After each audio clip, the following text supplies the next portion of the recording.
Welcome to Disney's Magic of Storytelling podcast, brought to you by WakeMed Children's, because inside every child is a story waiting to be told. Our storyteller is ABC 11 news anchor Amber Rupinta.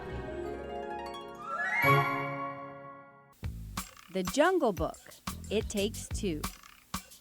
"We did it!" Mowgli hollered. He had just escaped from King Louie and the apes with his friends Baloo and Bagheera. "It sure was a swinging good time," Baloo said. Bagheera was less enthusiastic. "Next time we need to stick to the plan. We're lucky to be alive." "We need to find a safe place for the night," Bagheera said. "King Louie may still be after Mowgli."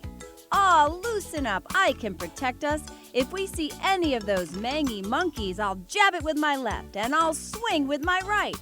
"Oh, Baloo, we need to protect the boy. Think about it," Bagheera said.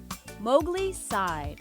He didn't need any protecting. Why, with his brawn, he could fight like a bear, and with his brains, he could plan like a panther. If only they'd give him the chance. Just then, Mowgli heard something. There was a rustling sound above his head in the trees. Mowgli giggled as a flying squirrel glided above him and landed on a branch. "I want to try that," he shouted. Mowgli climbed a tree and grabbed a vine, but try as he might, he just kept crashing to the ground. Finally, Mowgli got the hang of it. He felt like he was flying. He and the squirrels swept over the heads of Bagheera and Baloo. Mowgli was having the time of his life, but soon his stomach started grumbling. "There are some bananas," he told the squirrel, pointing across the river. "Let's race." There was just one problem. Mowgli and his new friend didn't know how to cross the river. Mowgli looked at the vine he was holding and got an idea. "Let's swing," Mowgli said. "On the count of 3, 1, 2, 3. Mowgli swung across the water, but his hand slipped and he fell into the river. Kaa, the snake, had been watching Mowgli. This was his chance to get the man cub. Kaa slithered down from a tree. "Trust in me," he told Mowgli. "Just slide into my coils." Mowgli and the squirrel grabbed onto Kaa, who pulled them up into the tree with him. "Oh, look, a squirrel," Kaa hissed. The squirrel's eyes focused on Kaa. Soon he had fallen under Kaa's spell.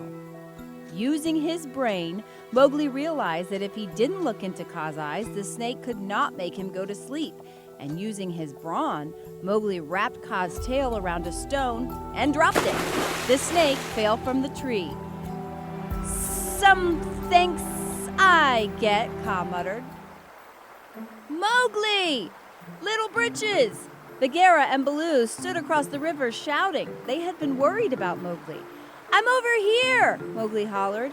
"I used my brains and my brawn to save—" "What? We can't hear you," said Baloo. Mowgli turned to look at his new friend. "Thanks for teaching me how to glide. I hope we meet again," he said. "Maybe next time I'll try gliding without the vine." The squirrel chittered at Mowgli and then flew away high above the ground. Mowgli said, watching the squirrel take flight.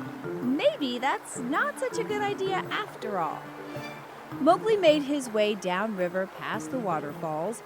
On the other side of the river, Bagheera and Baloo followed him. When he reached a path of calm water, Mowgli swung and swam to his friends. Mowgli threw himself into Baloo's arms.